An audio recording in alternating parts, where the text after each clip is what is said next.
Back when The Last of Us Part 2 released, there was a sect of people who had sworn off this game, not because of the leaks about the story, but because the real world was already horrific enough and they didn't need some super depressing story bringing them down even more than they already were. And to be honest, I didn't really understand this at the time, but almost 2 years later, I've not only come to understand them, but I've come to sympathize with these people. It's no secret that COVID sucks. I mean, just look at social media. But still, the end of COVID seems to be only getting further and further away, trapping us in this nightmare for longer and longer. COVID has completely turned the world upside down, and in 2021, it felt like it hit gaming hard, as companies were finally feeling the effects of supply chain issues, working from home, and seemingly everyone getting a possibly life-threatening virus. Gaming has always been about having fun and having some form of escapism, such as allowing us to explore fantastical worlds and complete feats that we could only accomplish in our wildest dreams. So once the very industry that provides so much, not only for millions of people, but specifically me, starts to feel lackluster and filled with corporate greed, it can start to feel pretty terrible.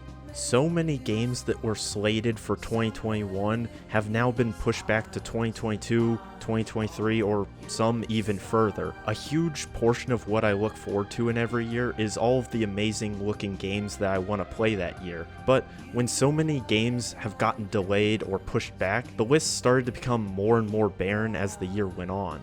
Then, even when the games that I was excited about finally did release, many of them were unfinished, unpolished, over-monetized, or just outright not good games. When all of the major releases have some sort of major caveat to them, it's hard to be excited to play them when it feels like all I can think about is what makes them bad. Don't get me wrong, there were still plenty of amazing games that did release in 2021, but most were either indie titles or games that just didn't interest me. So surprisingly, this year was filled with playing a lot of multiplayer games that I've been playing for years, trying old classics like Resident Evil 4, or just replaying some of my old favorites. 2021 for me was missing a surprising amount of big budget titles on the list of games that I played this year, and even fewer of those big games did I actually finish. When there's so much struggle, sadness, and hopelessness in the real world, it's hard to play any sort of game that has any kind of real struggle or difficulty to it. Games like Escape from Tarkov exploded this year in popularity, but for me,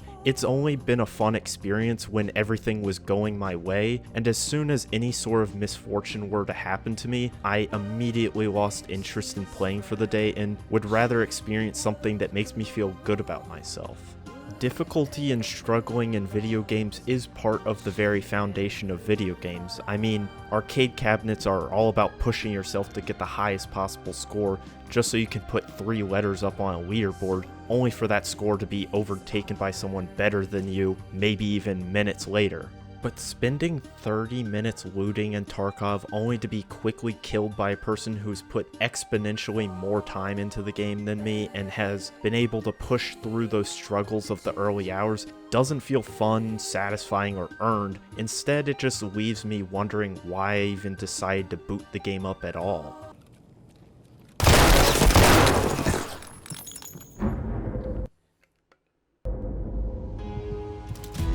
You what? I don't want it to sound like Tarkov was the only game that I had these issues with, but I feel like it was the game that so obviously highlighted these issues I had and allowed me to fully understand why I was having trouble latching on to certain games this year. Sure, it was great to finally get a new Halo game after 6 years, especially considering Halo Reach was one of the games that got me into modern gaming, and by all means, Halo Infinite was one of my more anticipated games of the year, if nothing else because I had hoped it would bring back that same glee that I had when I played Halo Reach for hours on end back in middle school, and yet, I've only clocked about 15 hours into the multiplayer and basically had to force myself to finish the campaign. Time is something that has really changed for me over the past few years as it's become less as a fact of life and more as a currency that I bargain and gamble with every day. No longer do I feel like I can just waste time, but instead every minute has to feel worth it and justified. How can I spend dozens of hours on a game that I may or may not like when that time could be put into things that make me feel more satisfied when I lay my head down to sleep at night?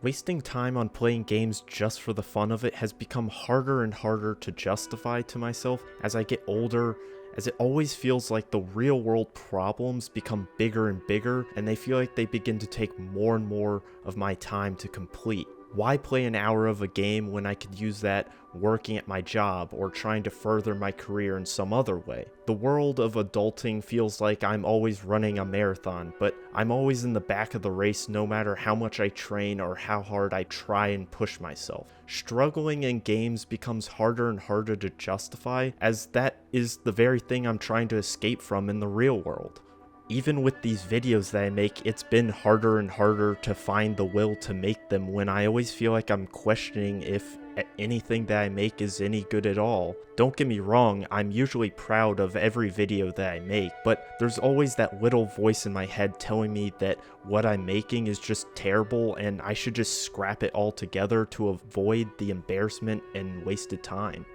There are countless half-baked ideas and unfinished scripts that I started in 2021 but left them unfinished because no matter what I wrote, it just felt like it wasn't good enough. But there's been a bit of a light at the end of the tunnel as I've tried to work on not worrying about all the things that I could be doing and instead being proud of the things that I have done. Always feeling like I always have to be achieving or working towards something is not a healthy way to look at life, and it's begun to affect how I view games, when in reality the two are completely distinct from one another. Just because I want to play a game doesn't make me lazy, and is in fact an important factor in completing my stress cycle. Playing games gives me stress because I feel like it's taking away time from things I should be doing to secure a better future for myself, but in fact by villainizing games it's only led to stress growing more and more as I took one of my main forms of de-stressing away, while also adding shame on top of it. When so much of my time is spent staring at a screen either for school, work, gaming, or working on these videos on the channel, it can be hard to find a way to balance the work with the fun when they all take place basically at the same desk. Frustration in school no longer becomes something that I have to work through and confront that moment in a physical classroom, when instead I can just put it off and try to play some games to make me feel better. But when those games no longer give me the enjoyment I'm looking for, it becomes hard to justify the distraction when it only puts off having to confront the actual problem. I've had to work very hard to relearn a healthy work habit, but even with the little bit of progress that I have made on that front, it has already allowed me to enjoy gaming a bit more than I did a few months back. Perhaps it was unfair of me to put a bunch of blame on the gaming industry this year, given that so many of the problems I had were so subjective and personal, but I think I came to realize that some of my negativity that I had gained for gaming was more so me projecting real-world issues that I needed to address myself, and gaming became a way in which to highlight these issues rather than to escape them. Not all gaming was all doom and gloom for me this year. In fact, some of the games that I actually did play this year were not only great games for 2021, but some of my favorite games in recent memory. Perhaps it was because with all the negativity that I was feeling, the fact that I still enjoyed these games as much as I did made them burn all the brighter. So, for the last section of this video, I'd like to take some time and be positive and talk about all the games that actually didn't make me feel like shit in 2021.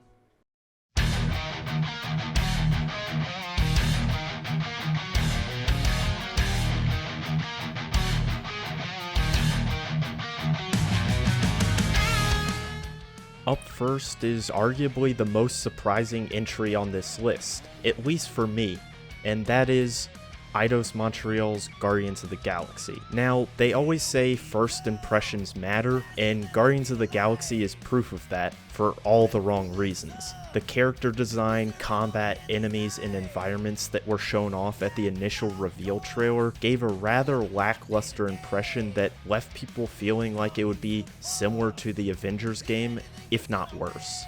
But after the game received stellar reviews all around before release, I decided to give the game a second chance, and what I ended up finding is a game that practically felt tailor-made for me. It was hard to initially accept the Guardians looking different and sounding different than their MCU counterparts, but I can confidently say that not only are these iterations of the Guardians on par with the MCU ones, but I would say they're personally leagues better than the MCU versions that we've gotten so far. The characters have so much more range and emotions that they portray, and they feel as if they have far more chemistry between each other, despite being less experienced as a team than they currently are in the MCU. The detail in everything is honestly astounding, and for once, Guardians of the Galaxy gives a narrative with choice and actually makes those choices feel like they matter and impact not only the story, but gameplay too, as there can be entirely different gameplay sequences that can play out based on choices you've made, both big and small. The combat, enemies, and environments are still a bit bland at the beginning, as you don't have many abilities to use in combat, so it mostly just boils down to shooting enemies with your blasters, and what you're shooting at isn't really that interesting either, as you mostly shoot these slime enemies for the first few areas. But once Guardians of the Galaxy gets going and you start to connect with these versions of the characters more, the story honestly begins to reach into the status of the industry giants like The Last of Us and God of War 2018, and that feeling doesn't go away until the end credits begin to roll. Even if you're not a fan of Guardians of the Galaxy as a property, or you're just not a fan of superhero stories in general, I still can't recommend this game enough, as it really shows us what a next-gen type of game can look like, not only in terms of some of the most gorgeous world design, but also a truly innovative narrative that feels fresh and new for the gaming genre. The best praise I can give this game is that it doesn't feel like the Guardians of the Galaxy, but my Guardians of the Galaxy. The sheer amount of flexibility and adaptability of the game when it comes to dialogue and story choices made it feel like there were jokes and callbacks that were only possible because of very specific choices that I made.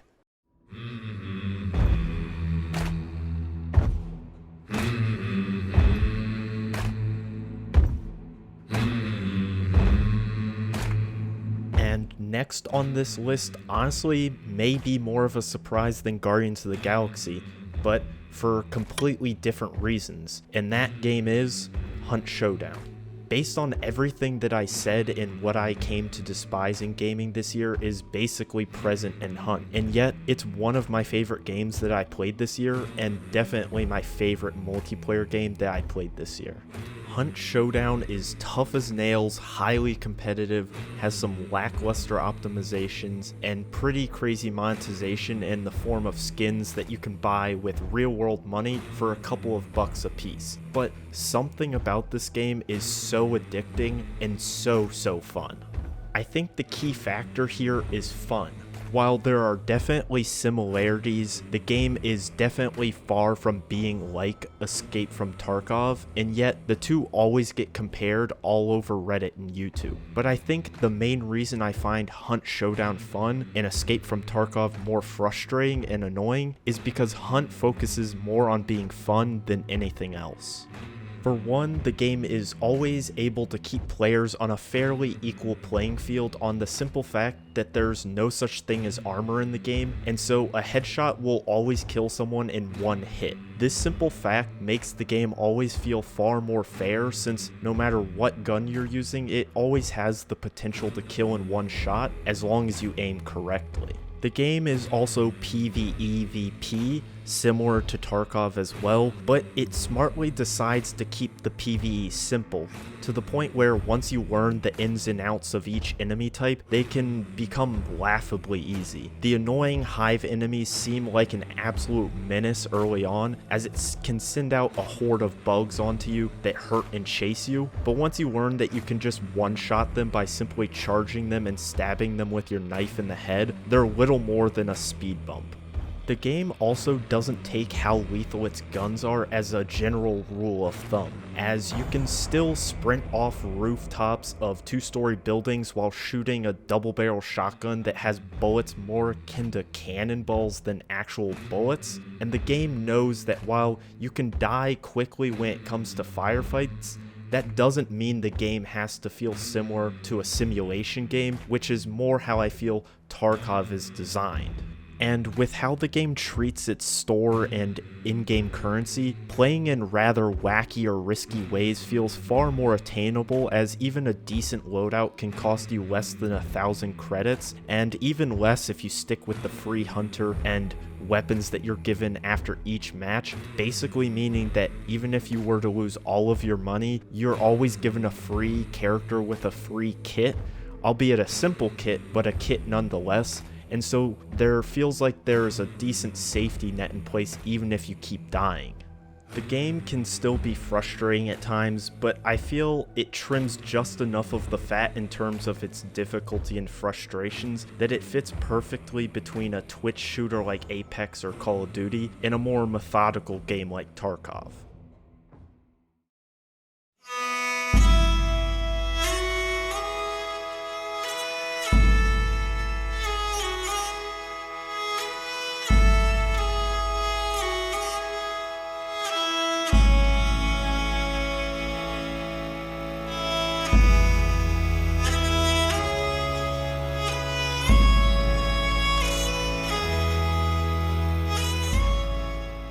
The next game on my list is a game that, despite all of its issues, I've loved it since day one, and that's none other than Sea of Thieves. Now, yes, on release, the game was severely lacking in content and had no sort of progression outside of buying the different clothing items, weapons, and ship parts, but the core experience of being a pirate on the high seas with a couple of friends was intoxicating then, and even more intoxicating now in 2021. The thrill of looking at a map and hunting down a chest, or having a ship-on-ship battle in the middle of a raging thunderstorm, is unlike any other game I've ever played. These types of moments awaken that little child inside me and make me feel like I'm living out a childhood dream of mine, and in the age of Twitch shooters and esports, it's rare to have a game that just feels like every decision the developer made was made to give the player more ways to just have pure childlike fun. The game has basically gone on to remedy every kind of complaint people had when the game first launched, but they didn't stop there. They went above and beyond and added things that people didn't even know they needed, like the ability to fish, bury your own treasure, and an arena mode that allows you to have all-out action and cut out all the downtime of hunting down other ships on your server. Also, given the nature of pirates, it not only feels good to be a menace to other players, but it feels as though the game actively encourages it by having certain factions all about stealing loot from others. Sure, working together can still be fun, and I do enjoy it from time to time, but living out the true pirate fantasy and sinking another ship and stealing all of their hard-earned loot satiates the menace within. And while I would love a more meaningful form of progression to spend my hard-earned gold on, but by keeping it purely cosmetic, it also helps the negative feeling of having your ship sunk and all of your loot plundered. If gold were more important to overall progression, then I feel it would begin to make being sunk far more frustrating and demoralizing. Sea of Thieves began as a cautionary tale on live service games, but through hard work and dedication, Sea of Thieves pulled off a rare feat of turning the game into one of the best examples of a live service game. The game has been providing content drop after content drop, and it shows no signs of stopping, especially after we got the Pirates of the Caribbean crossover that no one knew they needed until now. Sea of Thieves was once a guilty pleasure that I felt I had to defend when playing, but now has become a game loved by many, and it made me so happy to see the game finally getting the love and attention I feel it's always deserved.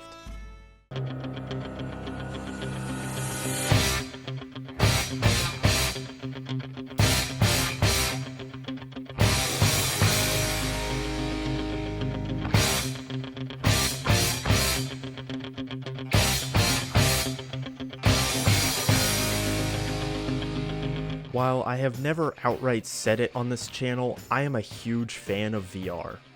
I have owned my Vive since Christmas of 2017 and have loved it just as much ever since then. VR is such an interesting medium compared to normal flat screen gaming because it really is one of those things that you can never really experience until you put the headset on. Being in a game world in VR is like nothing else in gaming, and it totally changes how I look at games. Things that seem so mundane and simple in normal gaming become engaging moment-to-moment gameplay in VR. And the thing that I feel most people never expect and that caught me off guard the most when I first played VR is that it can make honestly normal things a bit terrifying. VR gives you a perspective and scale that can honestly make things a bit off-putting. VR also shows you just how taxing it can be to be a video game character as well.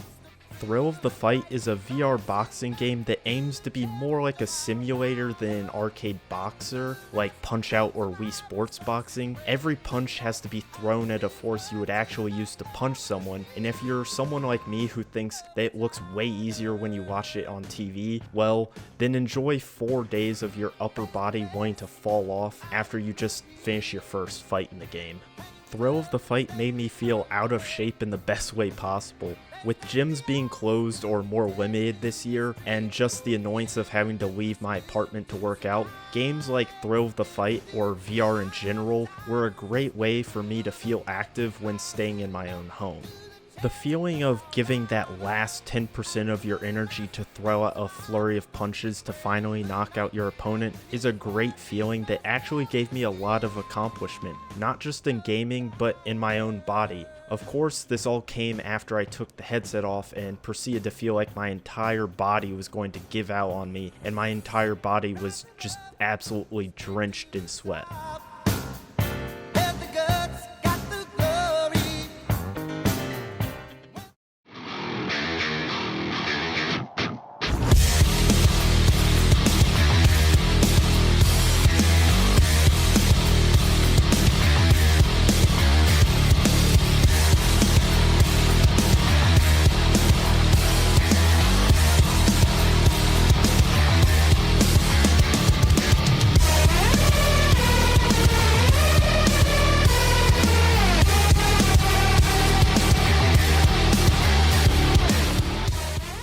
Perhaps I should be less concerned with the pure agony that Thrill of the Fight left my body in, and more worried about the agony that I inflict into my opponents and the amazing and silly blade and sorcery. Back when I first got into VR, there wasn't really any amazing fantasy combat games where you could use various medieval weaponry, and there were still surprisingly little magic-based games. And then Gorn came out, and for so long that game became not only the gold standard for sword and shield type of VR, but also the most popular. Don't get me wrong, I love Gorn as well, but me and many other people began to want a game that was a bit more realistic with its weapon handling, and that's where Blade and Sorcery finally came in. Not only did this game bring a great sandbox to fight with realistic physics and weapon handling, but it also quickly became a breeding ground for modders, and that's when Blade and Sorcery went from a good game to an industry giant.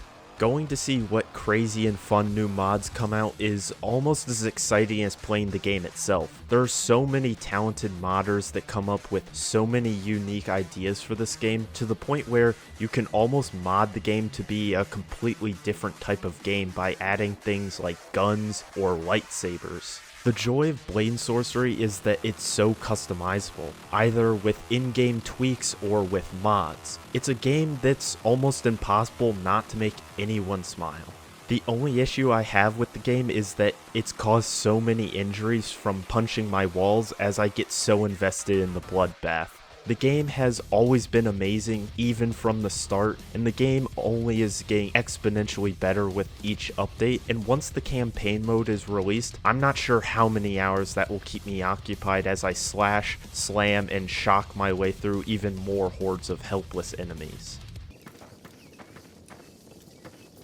What's that? You should not have come here.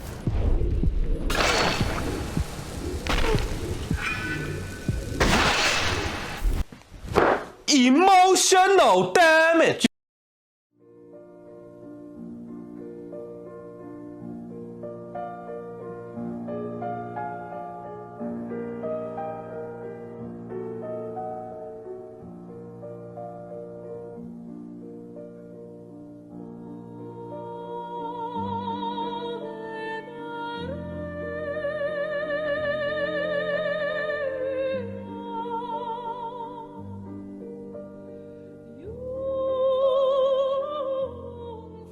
Now, on a far more peaceful and relaxing note, I fell in love with Power Wash Simulator in 2021. The game by title alone sounds like a joke, and yet it's a game that not only isn't a joke, but is one of the most therapeutic games to come out in 2021. Who would have thought a game about doing such a boring and menial real-life job could be somehow one of the most satisfying and zen experiences that I would have in gaming this year. I never thought watching buildings go from dirty and dingy to spotless and shiny would be a game that I not only played, but would be in the list of one of my favorite games of the year. The game keeps it simple in the fact that all there is to the game is simply taking jobs and, well, power washing. There isn't too much there to complicate, and so while it's a rather simple formula, the simplicity helps as it felt I could just basically turn my brain off as I slowly drag my mouse left to right as I slowly clean bigger and bigger jobs. Another thing that I found to be really nice about Power Wash Simulator is that it was a game that I could really play for as little or as long as I wanted, as well as I could take long breaks from the game and come back and not feel like I have to spend an hour just to relearn how everything in the game works.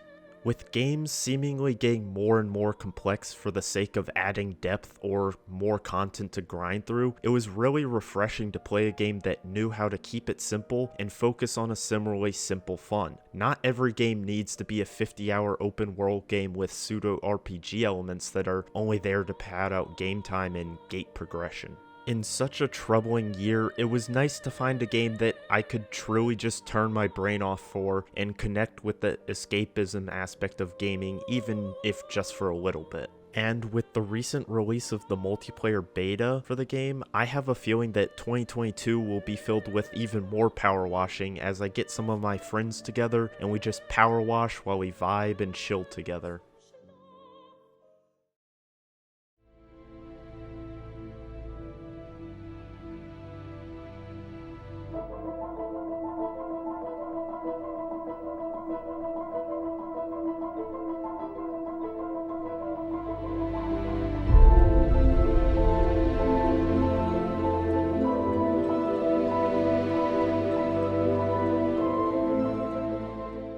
One of the other therapeutic games to come out of 2021, and right at the tail end too, was XO1. This was also surprisingly a game that I was looking forward to after I had tried the demo back in one of the early Steam Fests, and to see the game turn out to be as good as I had hoped was all the more exciting. But with the serenity that this game aims to have, it also has equal parts existential dread as you mindlessly fly your little ball saucer ship from lifeless planet to lifeless planet. Something about just traversing an endless swath of nothing just makes space travel seem so terrifying. This could be due to the fact that so much of our pop culture always portrays space as a place filled with all these crazy aliens and fantastical planets, that to consider the fact that we could be the only meaningful sentient life in the universe is rather lonely and terrifying to think about. XO1 specifically as a game is hard to talk about because it's a game that's largely lifeless and mundane as you can't really fail and there's no sort of way to die or hit any kind of roadblock. The game just always keeps you moving and never looking back. Sure,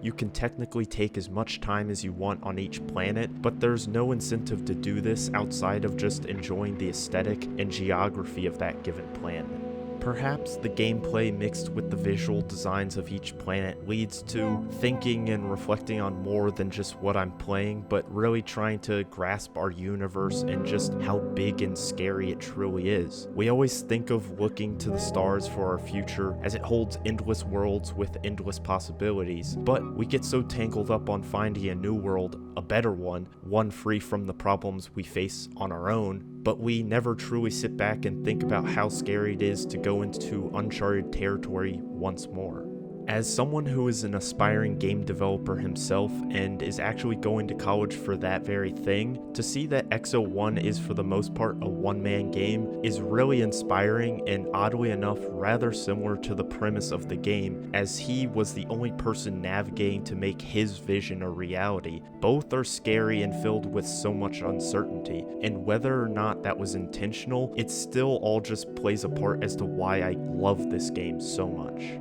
X01 is the closest thing to meditation the video game, as it's basically designed in such a way that the act of keeping up your speed could almost be used as a breathing exercise as you inhale on your ascents, hold while you glide, and finally release when you plummet back down, all to just do it over and over again. It also allows for a lot of time to reflect on yourself, your feelings, and maybe even think about broader things such as the universe and our place in it. I apologize if this video is far from the usual type of videos I make. I always try to keep my content interesting and fun because I understand that people don't come to YouTube to have people talk about very real and heavy topics, but I feel that this is something that I wanted to make, perhaps as just some form of therapeutic release. Also, I guess I just hope that some people can relate to the things I've struggled with when it comes to gaming or just life in general, because in the end, feeling a little less alone or weird for having the feelings you feel is something that everyone deserves, and if I can help even one person feel less alone in the struggles they may be facing, then I feel it's worth it. For 2022, not only do I hope that the games that we get this year are of high quality and full of less of the issues that plagued so many games over the past year, but on a more personal note, that I'm able to enjoy them regardless and that some of that old joy for gaming is able to come back. Perhaps I am naive to the idea of getting older and those feelings may never come back, but I am hopeful enough to take the leap of faith and believe that they can return. And finally, I want to give a massive thanks to you guys for such a great and supportive year. Online communities so often turn into negative echo chambers where everyone just feeds off all the negativity, but I've been so fortunate that all of the comments on each of my videos have always been so supportive and so wholesome, and I couldn't have asked for a better community than that. Sure, my community is small, but I'm thankful for each and every one of you, and I thank you for taking the time to click on each video and show your support. So here's to an even better year in 2022.